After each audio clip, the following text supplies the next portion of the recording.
Hey everybody, how are you guys doing? I'm Eric Airlock, and this is another talk on Edgar Allan Poe, his thought and philosophy.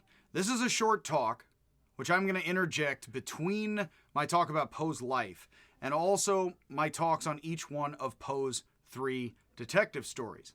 The first, the second, and the third, all important to me, especially the first and the third, and I have a video out about the first story, and I intend to put forward a theory about how there is a hidden crime in each of the 3 stories. But first, as I was talking through the first talk, I was considering whether or not to do a short talk on Poe's philosophy of furniture. It is one of the few points at which Poe mentions philosophy. Poe mentions philosophy, I suppose, is another way of saying it wrong. But Poe's philosophy of furniture is a funny text. He pretends to quote Hegel and doesn't in the beginning, so I gotta cover it a little bit and do a little talk on this, rather than skip forward to the first detective story. So it's difficult to know what philosophy Poe knew. I think Poe fits very well with Nietzsche and Wittgenstein, but he couldn't have known them because they hadn't happened yet, and we're in the Americas where everything real happens, as far as we know, on the TVs. So it is difficult to know what philosophy Poe knew, philosophy, or what have you. He certainly didn't know that, as he uses the term philosophy often, but not the names of philosophers much. His philosophy of furniture, which he wrote for Burton's Gentleman's Quarterly magazine the year before his Rue Morgue, a magazine which hopefully has its own mustache. Burton's Gentleman's Quarterly, I imagine rather mustachioed, opens with a fake quote from Hegel, I'm going to argue. I just assert. It's not much of an argument here. So it isn't really from Hegel, as Poe uses fake quotations in several stories and is accused of that by scholars. So I'm going to follow their suggestions here about other quotes and say it's also true about this one, because I know a bit of Hegel, but yeah. Philosophy, quote unquote, says Hegel, according to Poe, quote, is utterly useless and fruitless, and for this very reason is the sublimest of all pursuits. That's a bit more Kant than Hegel. The most deserving of our attention, and the most worthy of our zeal, end quote. Now that, again, is sort of paraphrasing Hegel, but actually kind of mocking him and getting him a little bit wrong, I'd say, and I won't spend time mentioning all of that. Hegel technically thinks everything manifest and real is the result of thought and being all symbiotically together. So philosophy itself would be the motions that compose everything and knowing things, and each philosopher pushes forward history. So certainly Hegel doesn't think that philosophy doesn't do anything on earth. That would actually be very much the opposite. But Hegel's enough of an Aristotelian also to say the philosopher doesn't produce a material product and thus goes through all the motions of everything in a sense more than others. He would agree with that, but it's paraphrasing and mocking Hegel a bit. Now, Poe goes on and he says this is a somewhat Coleridgey assertion. Now, Coleridge is a poet. Poe continues, with a rivulet of deep meaning in a meadow of words. Now, here you have mean what you say what you mean, as Carroll says. A rivulet of deep meaning, emotion, feeling in a meadow of words. So you have emotions and words all together. It would be wasting time to disentangle the paradox, and the more so as no one would deny that philosophy has its merits. So he pretends to quote Hegel. He may very well be mocking Hegel and saying, oh, it doesn't do anything, philosophy, but it's greatest. And he says, but certainly philosophy does things, implying Hegel's wrong about the fake quote he just made up. And it is applicable to an infinity of purposes. Well, Hegel would think that too. And Poe's probably teasing all of us in him. There is reason, it is said, in the roasting of eggs. And there is philosophy even in furniture. A philosophy, nevertheless, which seems to be more imperfectly understood by Americans than by any civilized nation upon the face of the earth. So he goes on to mock American furniture, but you actually have antecedents of and proto-American pragmatism here, where he is actually not being a hard pragmatist, but he is saying, no, there is in any practical situation, there is philosophy and thought. That actually is more faithful to Hegel, but he sort of seems to suggest Hegel doesn't make it this far in his thinking, which is funny to me, again, having known a bit of Hegel and only that. So he says, Americans seem to have misunderstood the thinking behind furniture more than any other culture on earth. It is unclear what Hegel Poe may or may not have read without checking every page, and he offers us no source. It's likely a fake quote, because Hegel would not say it's useless. He would say it's sublimest and involves all purposes. Perhaps Poe could find a river of deep meaning in Hegel in spite of a meadow of words, which is a wonderful send-up of Hegel himself. Hegel is, as some have said, an impenetrable forest of language. I think of Pokemon. Impenetrable forest of language. It's super effective. It's like, yeah, it's really difficult to read some German thinking, and the Germans nowadays don't try to make it even any easier, which is supposedly not the common language movement of the Americas, I've heard. But Coleridge, a poet, is compared to a river running within Hegel's philosophical wording, in a sense. It seems to set us up with a poet within the philosophy wording, which would be the emotion and the meaning in an intermixed, or a rivulet in the words. Poe pays attention to details and decor, much as his detective Dupin pays attention to details and clues and the words of witnesses, but also to the feelings he reads, feels, and imagines in others, which is meaning. The motives we read and feel in others behind the words and clues are much like deep meaning hidden in a meadow of words, and the emotional point an author is making with a piece, most profound or not. There are several things in this piece, which isn't exactly about furniture much at all, that find their way, which would be a meaning in spite of the meadow of words, that find their way into Poe's first detective story, and this was written just beforehand, including a hidden motive. I would say Poe values philosophy, science, logic, and the mind, but he finds Hegel full of words, even if he has meaning, as common things do, which are easier than reading or understanding Hegel. Most things are. The Tao Te Ching of China says a kingdom should be ruled the way one fries a small fish, with patient attention to detail, which is very similar to roasting eggs philosophically with consideration. The first English translation, by the way, of the Tao Te Ching was published in 1868, almost 20 years after Poe's death. But the first French translation was published in 1820, and poets and artists in France are particularly the ones who would be into Taoism, the sort of folks and French that Poe would read. I have yet to find any thing I've read on connecting Poe to Taoism in France or anywhere, but perhaps. So Poe could have read the Tao in French, perhaps if he knew enough French, and there was enough interest in France at the time for a second translation in 1842 of the Tao Te Ching, the year Poe published his second detective story. So French intellectuals were talking about the Tao a bit, which cannot be talked about a bit. I do just have to say, perhaps it's complete accident and not at all, intended or known or anything. But it just so happens that Poe's Dupin, like Yoda from Star Wars, happens to be a great portrayal of a Taoist, humble trickster sage who does not care what the public thinks because he is more brilliant than everyone and more talented and able. That is very much, if it isn't, then he just missed the connecting flight there, before planes. Poe continues bashing Americans, the Yankees, he says, who alone are preposterous, but Italians know little beyond marble. The French have taste, but little common sense. The Chinese and East are warm but inappropriate, whatever that means, and he just leaves it there. The Scotch are poor all around. I am a quarter Scottish. I have no sense of humor. The Dutch have a vague idea that a curtain isn't a cabbage, and the Spanish are all curtains entirely. A nation of hangmen, he says. No one expects the Spanish Inquisition, recalling the Inquisition of the pit and the pendulum. The Russians simply don't furnish. The Russians simply, italics, don't furnish. But the South African Khoikhoi tribe, whom Poe and the British referred to as the Hottentots, and the Midwest American Kickapoo tribe, he says, he mentions both tribes are very well in their way. So he actually mocks the civilized, and he doesn't really put down, but actually supports quietly the tribal uncivilized. The only two cultures Poe praises without criticism are the African and American tribes, which tells us what the Gothic author of horror, Burial and Decay, thought of advancing civilization. By the way, Africans, people of the Americas, Europeans, and Asians, as well as Middle Eastern people, those are the large sort of racial, ethnic sort of groups, and people refer to these in various ways, and then you can cut things differently. That's actually partly Islam is somewhat of a culture and a religion, but also the peoples of middle geography, so of Eurasia, Africa, the landmasses there. So with all of that, it's sometimes people are like, is Islam a race, a people, a culture? And then people are used to with cutting people into black people, white people, Asian people, as in East Asian people. He actually mentions a bunch of Europeans, Asians, Africans, and people of the Americas. He mentions all of them. And he does say the Chinese are inappropriate, okay. But he says the two tribes of the Americas and Africa, they're very fine indeed. So he actually goes through everything that people might say, especially if a guy of the early 1800s, mid 1800s, he died just before the midpoint.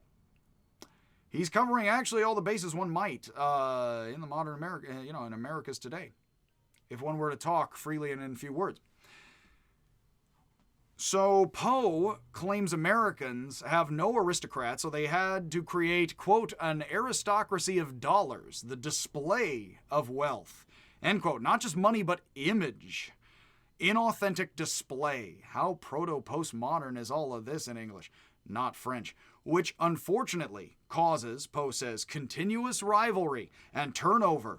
Not so Apple. With wealth changing hands faster than blood passes down. So Americans don't develop sophisticated tastes, just the next out acting the last. Poe complains, he wrote these, somewhat in the years of Jackson, etc. Party politics. Poe complains, quote, there could scarcely be anything more directly offensive to the eye of an artist than the interior of what is termed in the United States a well-furnished apartment, end quote. Well, he might hate all of this. Poe says that there are too many straight lines. I don't mean this apartment. I meant one further back behind this wall, clearly. Poe says there are too many straight lines, and I mean in the one you can't see. And when they are broken, there are too many right angles, and curves are too rare and too similar. Poe claims, quote, a carpet is the soul of the apartment. Put a carpet on the wall. A carpet is the soul of the apartment, end quote. Not the high ceiling, but the base. And that, quote, a judge at common law may be an ordinary man. A good judge of a carpet must be a genius, end quote. The carpet, he says, sets the mood of the room by its color, and it must be Arabesque. Here he hits the Middle East. A pattern of lines that set each object of furniture in the room. Poe says light should be mild and cool with warm shadows, such that the warm, bright light is also dim. And the dark, cool shadows are also lit, a mixture of opposites. Mixture of opposites hidden and revealed is very Taoist also. Just like the straight and curved lines, the Taoists also refer to curved and straight, by the way. The Taoists of China, the Pythagoreans and Platonists of Greece, and many others. This is also why Poe could have gotten this from his Greek classic studies and not a philosophy and or anything Chinese here. Many have identified the straight with male and the curve with female for hopefully obvious reasons. Poe says most use gaudy lamps and chandeliers that are unequal and glaring. And, quote, female loveliness in especial is more than one half disenchanted beneath its evil eye, end quote. But a cool oil lamp with plain but ground glass, an even unbroken mixture of transparent and opaque, hidden and revealed, is perfect. Male and female, hidden and revealed, very Taoist, also Pythagorean and Greek. Poe says too many mirrors are too uniform, and that a bumpkin with a brain, not an idiot but uneducated, would feel something was wrong in a room with too many mirrors, too much clarity. The Taoists actually like to say fish love to swim where the water is not so clear, is a bit murky. As in, leave the sleeping dogs lie a little bit everywhere out of good taste, because that's more human to do in an imperfect world, is what they suggest, and that's something one makes a judgment call on, yes? As opposed to doing the wrong thing. Poe, who is hopefully poetry still, wants a mixture of curved and straight, dark and light, asymmetry and symmetry, obvious and hidden, reflected and obscure, and set in the floor, and the down and the common and the trodden upon. Poe oddly says he can imagine in his mind's eye, now after he praises female beauty in certain light, he says, I can oddly imagine in my mind's eye, Horatio, a room of good taste whose owner lies asleep on the sofa, the time near midnight, and Poe will make a sketch of the room before he, and he only says he, I believe, once, his friend awakes. A room with one door and two windows, dominated by crimson, tinged with gold and silver, with a small antique oil lamp with highly perfumed oil near the head of his sleeping friend, and it throws a, quote, subdued but magical radiance over all. Now, I will just randomly say, and I am just going to throw open the possibility, he gets into how there's hidden meaning behind words. He talks about the philosophy of furniture. He does not end up talking about furniture. He says it highlights female beauty better than anything. And then he says, by the way, I can imagine my sleeping friend in a wonderful room. I can just picture it just like it is, with my friend having fallen asleep around midnight. If he said she, that might be even illegal to print during that time, I might remind. And it's just a very confusing, interesting piece, especially if you understand it's hidden and revealed true and false altogether. And it's a fake Hegel quote. And Hegel believes the spirit and the body and the mind are intertwined. Subjective and objective truth all intertwined. If Poe's picking up anything of Hegel, and he clearly knows him by name, even if he's just paraphrasing or making things up out of nowhere, out of his hat, well, his friend is called he, the fake Hegel, which suggests back and forth dialectic, the straight and curved lines complementing each other, called male and female specifically by Poe. And the fact that Poe goes out of his way to say that his female beauty, that is half what it is without mixed light, the sleeping he, which I actually read the piece and I was like, oh my God, is he doing something illegal here? And then I looked back and then I noticed the single he. I actually read over it wrong, hastily at first. And others could make the similar mistake. It possibly, and the possibility hangs open, and this is leading up to my talks about the detective stories. In the first detective story, Poe's detective says, it is possibility, not certainty, which is most genius. If you are a detective, you need to confront somebody and be like, I think you are the simple killer here because of A, B, and C. What do you think? And it's a possibility, not a certainty. And then if it turns out true, that is the most genius. So him hanging open possibility here in secrets that are true and false and hidden and revealed, he explicitly, in his own words, in the pieces I'm going to discuss, considers that more use of genius human reasoning, thinking, and logic, rather than absolute certainties that something like a formal logic, which wouldn't be in his day but come along later, would nail on A, B to C absolutely, and try to be absolutely mathematical and algebraic about it. He seems to more appreciate situational thinking and how it is true and false, and we have to reverse angles and see things from different perspectives, very much like the duck rabbit of Wittgenstein and very much like Chinese Taoism. And I wish I knew more about how he possibly learned of that, or even heard of this and that idea in the books in French that he read. As of yet, I haven't found anything in English connecting Poe to Taoism at all via France or anywhere else, China, otherwise. But yes, those possibilities remain open.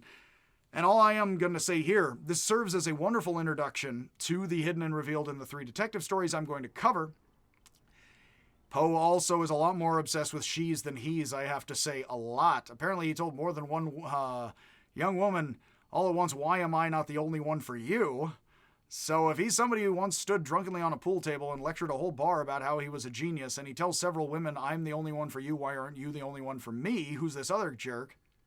And if he talks about that sort of stuff in the detective story specifically, he is somebody who considers himself a master puzzle maker, somebody who hides things in plain sight, as he says in the stories and is left openly as the letter in the third. And he believes the simple and stupid and emotional is the most genius of things, and he believes he can hide things in plain sight right in front of others because he is smarter than others and thus plays with the pieces we all play with as thought. All of that is quite there in this piece, and it thus serves as a wonderful introduction, and although I already gave the intro on the life, to Poe's thinking and how it is very simple and very beautiful and very complicated. Much like his sleeping friend, I'm sure, and the situation he's in, or was, and can remember quite clearly. It does seem as if he is recalling an experience and he wants one particular person to remember that particular room and that particular experience, somebody having fallen asleep. And that's where I'm going to leave it because I wasn't there at the time, pretty sure, you know? Again, don't remember the 60s, perhaps I was there. Poe's detective stories all hide unspoken secrets surrounding women. Whether or not you buy My Hidden Crimes, which I am going to argue for as best I can, and I do think is quite arguable. Otherwise, I would not argue it. And as a critic, a literary critic, Poe praised female writers as among the best, an early voice and ally here, feeling for them beneath their words. And hopefully nothing else. His piece is supposed to be about furniture, but he talks about taste and carpet and lighting and his friend, and even seems to paraphrase passages again of the Tao Te Ching. Strangely, French poets were amongst some to be earliest into Taoism, and again, I will just uncomfortably tell you I wish I knew more about all of this because it seems to be hanging there, you know, and all I need is for him to sort of have heard words from a poet and not even know it's Taoist or not, And those connections might very well just tentatively slightly be there. But again, this is human thinking, and the Taoists were thinking like human beings. Do and don't. So you don't need to have Taoism in your life to speak like a Taoist. You don't. Or Yoda will not. So his piece is supposed to be about this, but it doesn't say anything about types of tables or chairs or any furniture, other than the specific pieces he sees and what he says is an imaginary room. And he's recalling it very specifically, and his friend and a friend is a fixture, but not furniture. The piece could be about the underlying crimson carpet, the emotion Poe is conveying beneath his words instead. The underlying crimson carpet, the rivulet of meaning, the emotion beneath all the words. And what would that be? There's there is something that seems to present itself that is unspoken, and yet it seems to sort of thrust itself forward as something like he is expressing romantic love, which is very Poe, and he is keeping it nice and soft and simple and beyond words. And the fact that he drops it as a he, I almost imagine if he hadn't put a he in there, it could even be deemed illegal because it is suggestive of things that would be officially illegal at that time. You're not supposed to, like in ancient China, Mencha says you don't touch women's hands who aren't your wife. You know. You, again, bow and don't shake hands, I suppose, is anti-Lewis Carroll every day, but other than today. But yeah, it's not a piece about furniture much, but it starts off as if it is. But you can see he loses interest in discussing furniture very quickly. He's actually interested in somebody else, who may or may not be a he. And I have no problem if he's into he's. But at the time, him being lovingly into a he would have been legal because it would be assumed it would not be sexual. Because people, culture, times, people, etc. Anyway, I easily imagine it could be that he's a man of his times, and I am possibly misreading it, but again, given what he is saying here, and given my readings of his detective stories and what he says in the detective stories, he may be hanging a possibility in front of us that he wants us to look at each other askance and sly and say, well, hey, but he's not going to say it outright, which would fit with the hidden sorts of crimes and what he ends in the words of his first detective story. What has not been revealed, what seems to be there but isn't there, find it.